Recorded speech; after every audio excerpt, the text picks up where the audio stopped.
Bahujan Samaj party एक बार फिर अक्टूबर माह में बड़ी बैठक बुलाई है। मुस्लिम समुदाय के पदाधिकारियों के साथ आज बैठक की है। मुस्लिम पदाधिकारियों को दिशा निर्देश दिया है कि आने वाले 2027 चुनाव में एक बार फिर से बसपा की सरकार बनाएंगे। हालांकि 9 अक्टूबर को जिस तरह से मायावती ने काशीराम जी की पुण्यतिथि पर एक विशाल जनसभा को संबोधित किया था, कहीं ना कहीं 2027 में दलित वोटर फिर से बसपा की तरह सक्रिय हो जाएंगे। हालांकि बिहार का चुनाव में 243 सीटों पर मायावती ने ऐलान कर दिया है, 90 कैंडिडेट को भी मैदान में उतारा है। अब देखना यह दिलचस्प होगा कि आने वाले 2027 चुनाव में बसपा फिर से क्या सरकार बना पाएगी। राजधानी लखनऊ से सद्भावना आवाज के लिए आयुष। हो रहा है भाजपा सरकार में, चाहे वो बुलडोजर चला के हो रहा हो, चाहे फर्जी मुकदमों से हो रहा हो। और माननीय बहन जी की सरकार आएगी, उसमें ऐसा कुछ भी नहीं होगा। अब मुसलमानों के ऊपर पूरा भरोसा जताते हुए ये बात माननीय बहन जी ने बोली है। अब और मुसलमानों को भी मैं आपके चैनल के माध्यम से कहना चाहता हूँ कि मुसलमानों को भी माननीय बहन जी पे विश्वास रखना चाहिए। उन्होंने साफ साफ बोला है। 2022 के चुनाव में सापा को सारा वोट दिया मुसलमानों, 99.9%, जहां तक मैं भी जानता हूँ, आप भी जानते हैं। और सरकार नहीं बदल पाई। सरकार बदलनी है कि जो भी ताकत है वो माननीय बहन जी में और किसी में नहीं है, ये बात आप समझ लीजिए। 2000 SIR को लेके बताए, जो जो पेपर्स हैं, क्या क्या पेपर्स चाहिए, कैसे कैसे पेपर्स चाहिए, वो बूथ लेवल से लेके सारे वोटरों को बताने हैं कि वो अपने पेपर तैयार कर ले। और हम लोग को भी आदेश मिला है कि जा जाके सबके पेपर चेक कर करके वोट, एक भी वोट कटने ना पाए, जो भी सही वोट है। माननीय बहन जी ने बोला है।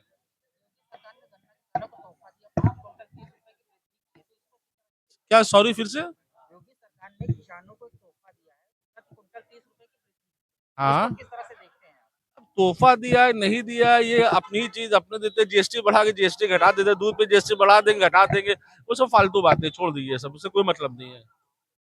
गन्ना किसानों को कोई लाभ नहीं होगा? क्या? इससे गन्ना किसानों को कोई लाभ नहीं होगा? नहीं नहीं, आप लाभ की बात नहीं कर रहे हैं कि लाभ होगा नहीं होगा। लाभ तो उनको हो रहा है।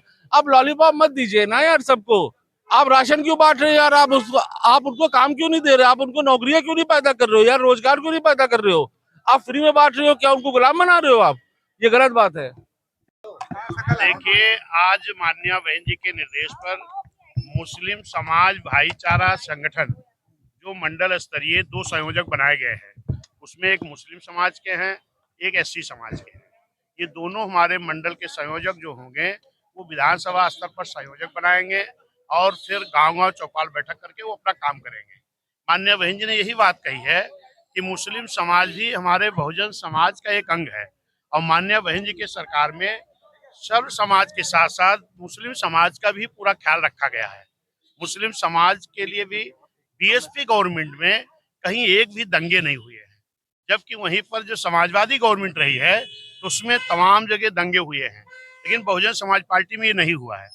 भले ही हमारी सरकार भारतीय जनता पार्टी से गठबंधन से सरकार बनी थी, चुनाव तो कभी बीएसपी लड़ी नहीं साथ में, सरकार तो बनाई गई, लेकिन माननीय बहन जी ने सर्व समाज साथ साथ मुस्लिम समाज का भी पूरा ख्याल रखा। और जैसे मथुरा में एक बार भारतीय जनता पार्टी गठबंधन में रहते हुए उन्होंने एक नई परंपरा डालने की बात कर रहे थे, जलाभिषेक करने की। उस वक्त बहन जी ने कहा मेरी सरकार रहे या ना रहे, लेकिन नई परंपरा नहीं पड़ेगी, उस पर बाहर से 3 किलोमीटर दूर बैठ करके चाहे जो काम आप करोगे। तो इसलिए माननीय बहन जी ने जिस तरीके से समाज का ख्याल रखती है, उसी तरह मुस्लिम समाज का भी पूरा ख्याल रखती है। हमारे मुस्लिम समाज के जो मंडल संयोजक बनाए गए हैं, ये सारे लोग जाकर के गांव-गांव चौपाल बैठक करेंगे और जो माननीय बहन जी ने अपने सरकार में सर्व समाज के साथ साथ जो मुस्लिम समाज के लिए काम करने का काम किया है, उस काम को भी हमारे संयोजक लोग विधानसभा स्तर पर संयोजक बना के बताने का काम करेंगे। निश्चित है, उसके लिए चुनाव आयोग की जो गाइडलाइन होगी, उसकी गाइडलाइन में हम लोग अपने वोटों को बढ़वाने का काम करेंगे। चंद्रशेखर आजाद देखिए जिनकी कोई हैसियत नहीं है, कोई औकात नहीं है, अनाप शनाप बात करने वाले इस तरह औकात देखते हैं। आकाश आनंद जो है वो नेशनल कोऑर्डिनेटर संयोजक है हमारे बहुजन समाज पार्टी के और पूरे देश के नौजवानों के आइकॉन हैं। हर समाज का नौजवान उनको नेता मानने लगा है। और यहाँ तक मैं बता दूं कि जो टी शर्ट नीली पहन करके 65 साल 70 साल वाले नौजवान बन रहे हैं, वो नौजवान थोड़ी ना है। नौजवान तो आकाश भाई हैं, जिनकी उम्र अभी मुश्किल से 29-30 साल है। तो नौजवान तो इनको अपना आइकन मान रहा है, इसके लिए किसी के कुछ कहने से नहीं होने वाला है। सरकार ने गन्ने का मूल्य बढ़ाया है। नहीं, गन्ने का मूल्य आपको मालूम नहीं है, बहुजन समाज पार्टी की सरकार में जितना बढ़ा था इतना कभी नहीं बढ़ा। ये चीज हम अकेले नहीं कह रहे हैं, किसानों के बड़े नेता राकेश टिकैत जी ने भी कहा था कि बहुजन समाज पार्टी ने किसानों के लिए जो दाम बढ़ाया है वो आज तक किसी सरकार ने नहीं कर पाया है। आपको कहां से दिखाई पड़ रहा मुझे नहीं मालूम।